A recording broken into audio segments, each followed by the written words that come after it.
High বন্ধুরা, আমি নলিতা বলছি। বন্ধুরা, আজকের এই গল্পটি সম্পূর্ণ শুনলে তোমাদের ওটা আর স্থির থাকবে না।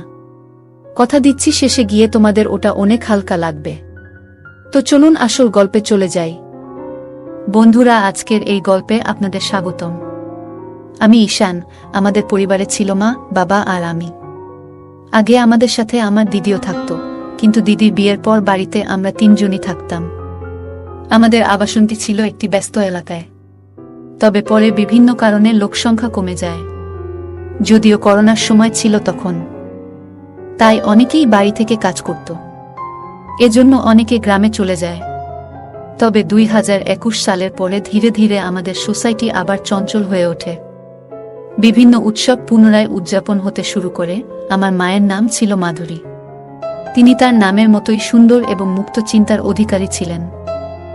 মায়ের এক অসাধারণ গুণ ছিল, তিনি যে কোনো পরিস্থিতিতে সঠিক সুযোগের সদ্ব্যবহার করতে পারতেন। তার বুদ্ধি ও কথার ভঙ্গি ছিল অতুলনীয়। কিছুদিন আগেই একটি ঘটনা ঘটেছিল যা আমার জীবনে গভীর প্রভাব ফেলেছে। আমাদের সোসাইটিতে একটি বড় পার্টির পরিকল্পনা চলছিল। আমাদের সোসাইটিতে মোট 10টি বিল্ডিং ছিল, আর সবাই মিলে একসঙ্গে এই উৎসবটি উদযাপনের সিদ্ধান্ত নেওয়া হয়। উৎসবটি ছিল নতুন বছর উপলক্ষে। পার্টির দিন মা একটি উজ্জ্বল লাল রঙের শাড়ি আর স্টাইলিশ ব্লাউজ পরে বের হলেন। তাকে অসম্ভব সুন্দর দেখাচ্ছিল। করোনার সময় মায়ের জীবনযাত্রায় বড় পরিবর্তন আসে। তিনি তার শরীর ও স্বাস্থ্যের প্রতি বিশেষ মনোযোগ দিতে শুরু করেন। প্রতিদিন সকালে তিনি হালকা পোশাক পরে ঘরে বসে যোগব্যায়াম ও প্রাণায়াম করতেন। আমি মুগ্ধ হয়ে মাঝে মাঝে দূর থেকে লুকিয়ে মায়ের এই অনুশীলন দেখতাম। অনুশীলন এর সময় মাকে অনেক সুন্দর আর আকর্ষণীয় লাগত, যা আমার মনকে অনেক প্রভাবিত করত। পার্টির দিন মা ও আমি একসঙ্গে অনুষ্ঠানস্থলে পৌঁছাই। আমাদের সোসাইটির সবাই সেখানে আনন্দে মেতে উঠেছিল। মা ছিলেন খুবই প্রাণবন্ত ও হাসিখুশি। তিনি এই উৎসবের মূল আকর্ষণ হয়ে ওঠেন, কারণ মা সবার থেকে অনেক সুন্দর আর আকর্ষণীয় ছিল সেখানে। আর সাজগোজ করায় তাকে আরও সুন্দর লাগছিল। যতক্ষণ না লোকজন আসতে শুরু করল, পার্টির পরিবেশ ধীরে ধীরে আরও আকর্ষণীয় হয়ে উঠছিল। অন্য মহিলারাও দারুণভাবে সেজেগুজে এসেছিলেন। পুরো জায়গাটা আলো আর আনন্দে ভরে উঠেছিল। কিছুক্ষণ পর ডান্স প্রোগ্রাম শুরু হয়।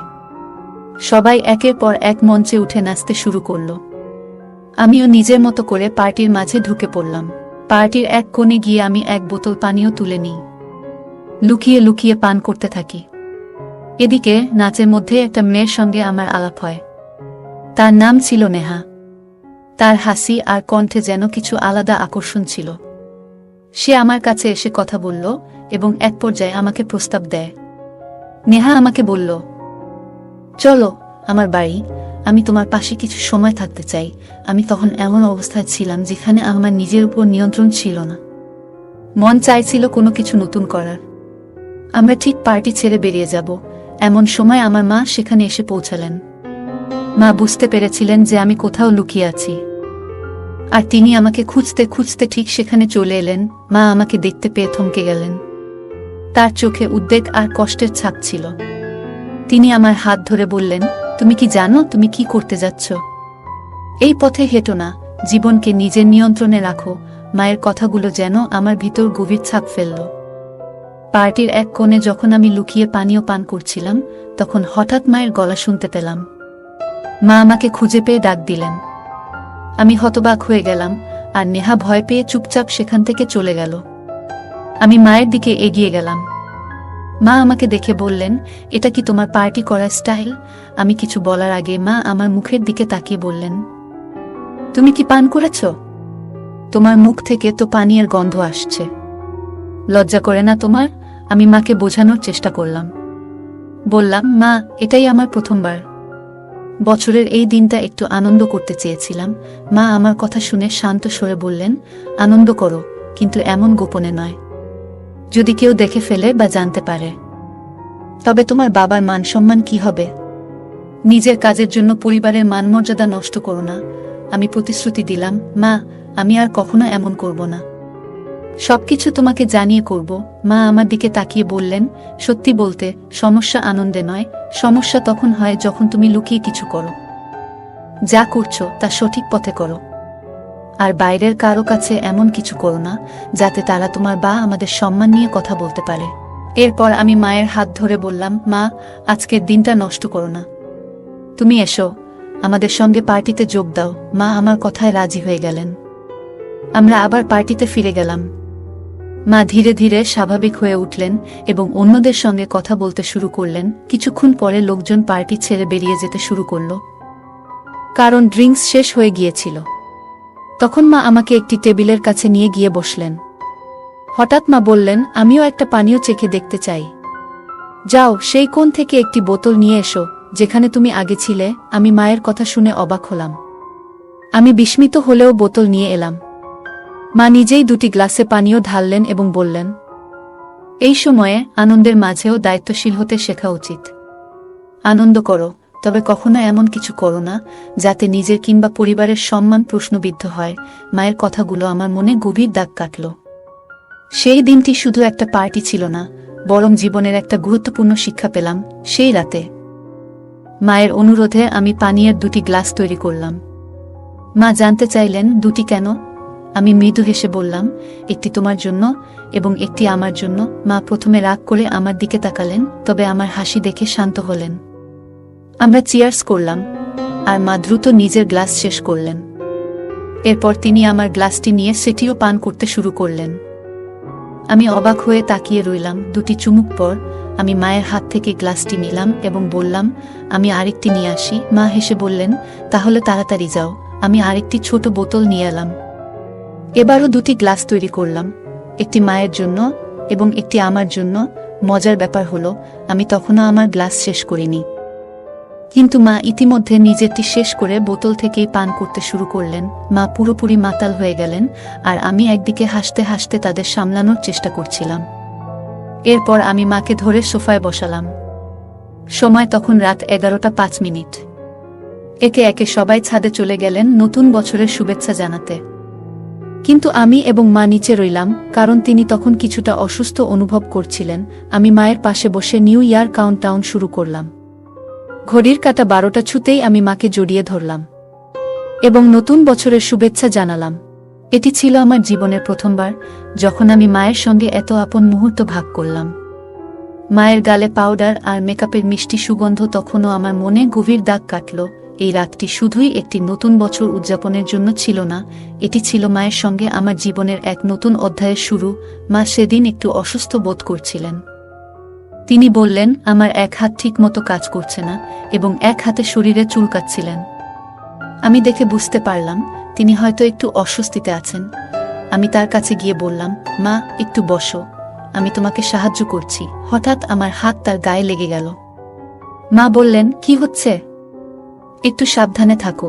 আমি সঙ্গে সঙ্গে বললাম, সরি মা, এটা একেবারেই ভুল করে হয়েছে। মা মৃদু হেসে বললেন, ঠিক আছে, এমন ছোটখাটো ব্যাপারে চিন্তা করো না।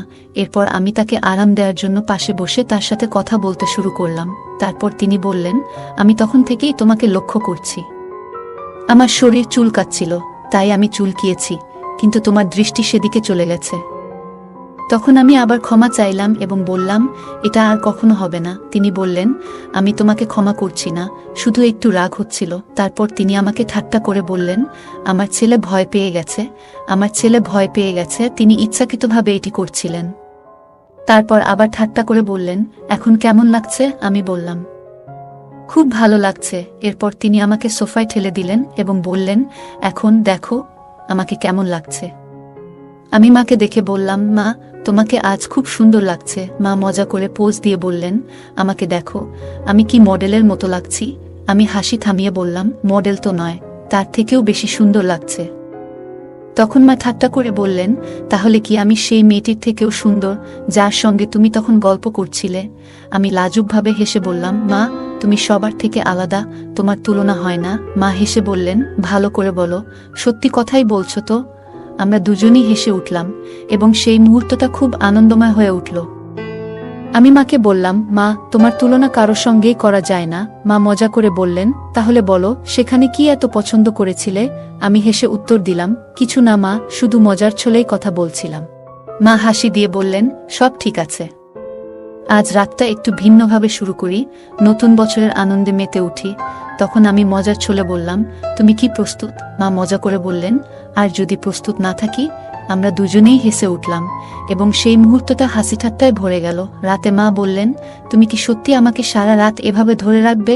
আমি মজা করে বললাম, হ্যাঁ, কেন নয়। তিনি হেসে আমার গালে মৃদু চিমটি কেটে বললেন, তোমার তো সবসময় তাড়াহুড়ো থাকে।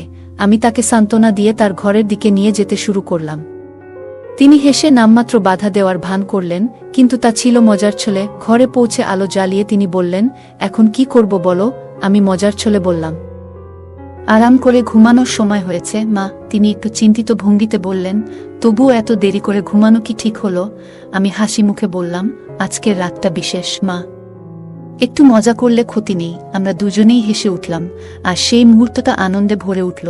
তখন সে বলল, কিন্তু আমার তো জানা থাকবে, পরে যদি খারাপ লাগে।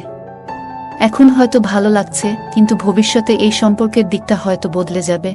আমি বললাম, তোমার প্রতি আমার অনুভূতি সত্যি। আমি অনেকদিন ধরে তোমার পাশে আছি, একজন ভালো বন্ধুর মতো। কিন্তু যদি আজ আমরা এই মুহূর্তটাকে হারিয়ে ফেলি, তাহলে হয়তো সবকিছু বদলে যাবে। সে এক মুহূর্ত ভাবল, তারপর বলল, ঠিক আছে, কিন্তু একটাই শর্ত, আজকের পর আর কখনো কিছু আশা করো না। আমি খুশি মনে বললাম, ঠিক আছে, আমি তোমার শর্ত মেনে নিচ্ছি। তারপর সে আমার দিকে তাকিয়ে জিজ্ঞাসা করল, তুমি এমনভাবে দাঁড়িয়ে আছো কেন? আমি বললাম, কিছু না। তখন মা বলল, তাহলে যাও, যদি তুমি না চাও। আমি বললাম, তোমার ইচ্ছা যদি না থাকে, তাহলে আমি চলে যাই। আমি বিছানায় বসেছিলাম, তখনই সে আমার হাত ধরে টেনে বলল, তুমি এত গম্ভীর কেন? সবকিছু এত সিরিয়াস ভাবে নিও না। আমি অবাক হয়ে বললাম, তাহলে তুমি চোখ বন্ধ করে আগে শুয়েছিলে কেন? সে হাসতে হাসতে বলল, আলোটা আমার চোখে পড়ছিল, তাই চোখ বন্ধ করেছিলাম। আমি আলো বন্ধ করে আবার শুয়ে পড়লাম। সেই রাতে পার্টির পরে আমরা প্রথমবার এতটা সময় একসঙ্গে কাটিয়েছিলাম। তখনই সে উঠে গেল, আলোটা জ্বালালো এবং বাথরুমে চলে গেল। ফিরে এসে আবার বিছানায় শুয়ে পড়ল। আমি তাকে দেখে বললাম, মা, তুমি খুব সুন্দর লাগছো। সে হাসি দিয়ে বলল, এখন তো আমি আগের থেকে অনেকটাই রোগা হয়েছি, তাও কি তোমার কাছে ভালো লাগি? আমি বললাম, তুমি যেভাবেই হও, সবসময় আমার কাছে সুন্দর। আমি মাকে বললাম, তুমি সবসময় সুন্দর লাগো। মা মুচকি হেসে বললেন, আজ তোমার বাবা আসছে না, আমরা দুজনে একসঙ্গে সময় কাটাবো। দরজাটা বন্ধ করে দাও, আর বাইরে যাওয়ার দরকার নেই। আমি বললাম, মা, তুমি তো অনেক স্মার্ট। আমি ভেবেছিলাম তুমি পুরনো ধাঁচের মানুষ। মা হেসে বললেন, আমি এমন নই, আমি নিজের মতো করে চলি। তোমার যদি কিছু মনে হয়, নির্দ্বিধায় আমাকে বলো। আমি বললাম, আমার তোমাকে নাম ধরে ডাকতে ইচ্ছা করছে। মা বললেন, দেখো। আমি প্রথমবার তাকে তার নাম ধরে ডাকলাম, আর আমরা দুজনে হেসে উঠলাম। হাসতে হাসতে আমি বললাম, মা, তোমার আর বাবার কথাবার্তা এখন খুব একটা হয় না, তাই না? মা হেসে বললেন, হ্যাঁ, এখন খুব কম হয়। মাসে 1-2 বার, তাও সময় বের করা মুশকিল। আমি বললাম, সত্যি? মা মাথা নেড়ে বললেন, হ্যাঁ, সত্যি। আমরা আবার হেসে উঠলাম। কিছুক্ষণ পর আমি মাকে জিজ্ঞাসা করলাম, মা, তোমার কি প্রয়োজন? মা মুচকি হেসে বললেন, তুই আমার ছেলে, আমি তোকে সবকিছু বলতে পারি। আমি বললাম, তাহলে আজকের রাত শুধু আমাদের জন্য। আমরা একে অপরের মুখোমুখি বসে গল্প করতে শুরু করলাম। মা আমাকে তার তারুণ্যের দিনগুলোর কথা বললেন, কিভাবে তিনি অনেক কঠিন সময় পার করেছেন এবং সবকিছু সামলেছেন। আমি তার কথা শুনলাম এবং আমার মনের কথাগুলোও তাকে জানালাম। আমি মাকে এমন কিছু কথা বললাম, যা আগে কখনো কাউকে বলিনি। মা গভীরভাবে আমার কথা শুনলেন এবং তারপর বললেন, তুই জানিস আমি তোর জন্য কত গর্বিত। তুই সবসময় আমার পাশে থেকেছিস। আজ আমরা শুধু একে অপরের সাথে সময় কাটাবো। আমি মাকে জড়িয়ে ধরে বললাম, মা, তুমি পৃথিবীর সেরা। তারপর আমরা দুজনে একসাথে বসে গল্প করলাম, পুরনো দিনের কথা স্মরণ করলাম, একসঙ্গে হাসলাম আর মন খুলে কথা বললাম। কিছুক্ষণ পরে মা বললেন, এবার চল, ঘুমানোর সময় হয়ে গেছে। আমি মাকে বিছানায় শুইয়ে দিলাম এবং পাশে গিয়ে শুয়ে পড়লাম। আমরা দুজনে চোখ বন্ধ করলাম এবং একে অপরের সান্নিধ্যের উষ্ণতা অনুভব করলাম। সেই রাতের গভীর নিস্তব্ধতায় আমি অনুভব করলাম আমার জীবনে মায়ের গুরুত্ব ঠিক কতটা। সে সবসময় আমাকে কাছে রাখে, যেন আমি তার জীবনের একটি গুরুত্বপূর্ণ অংশ। আমি জানি তার জন্য আমি ঠিক কি, কিন্তু মাঝে মাঝে আরও ভালোভাবে বুঝতে চাই। পরের দিন সকালে যখন আমার ঘুম ভাঙল, আমি দেখলাম মা এখনো গভীর ঘুমে। তার মুখে এক ধরনের প্রশান্তি ছিল, যা দেখলে যে কারোর মন শান্ত হয়ে যাবে। আমি ধীরে ধীরে উঠে বিছানার চাদর ঠিক করে দিলাম, যেন সে আরাম করে ঘুমাতে পারে। রান্নাঘরে গিয়ে আমি তার জন্য চা বানাতে শুরু করলাম। চায়ের কাপের ভাপ উঠছিল, আর তার সাথে আমার মনে হচ্ছিল আজকের দিনটা তার জন্য একটু বিশেষ করে তুলি। যখন সে ঘুম থেকে জাগল, আমি চা নিয়ে তার ঘরে ঢুকলাম। মৃদু হাসি দিয়ে বললাম, গুড মর্নিং মা, চা নিয়ে এসেছি তোমার জন্য। মা একটু অবাক হয়েও আনন্দিত হলেন। তিনি হাসি মুখে বললেন, গুড মর্নিং আমার লক্ষ্মী ছেলে, তুমি এভাবে আমার জন্য চা বানিয়েছ? এটা তো চমৎকার শুরু। আমরা একসঙ্গে বসে চা খেলাম। সেই দিন থেকেই আমাদের সম্পর্ক আরও গভীর হতে শুরু করল। আমরা প্রতিদিন একে অপরের সঙ্গে আরও বেশি সময় কাটানোর চেষ্টা করতাম। ছোট ছোট বিষয় থেকে শুরু করে বড় চিন্তাভাবনা, সবকিছু আমরা একে অপরের সঙ্গে ভাগ করে নিতে লাগলাম। সেই রাত, যে রাতে আমরা একসঙ্গে এতটা সময় কাটিয়েছিলাম, আমাদের জীবনে এক নতুন অধ্যায়ের সূচনা করল। আমরা দুজনেই একে অপরকে আরও ভালোভাবে জানতে এবং বুঝতে পারলাম। সেই মুহূর্তগুলো আমাদের সম্পর্ককে আরও দৃঢ় করে তুলল। তো বন্ধুরা, এটাই ছিল আজকের ছোট্ট গল্প। এমন আরও গল্প শুনতে চাইলে কমেন্টে জানাও। গল্পটি আপনাদের কেমন লাগলো কমেন্ট করে জানাতে ভুলবেন না। আর যদি গল্পটি ভালো লেগে থাকে তাহলে অবশ্যই লাইক করুন এবং আপনার বন্ধুদের সঙ্গে শেয়ার করুন। এমন আরও আকর্ষণীয় গল্পের জন্য আমাদের চ্যানেলটি সাবস্ক্রাইব করুন এবং বেল আইকনটি ক্লিক করতে ভুলবেন না, যাতে আমাদের কোনো গল্প মিস না হয়। ধন্যবাদ।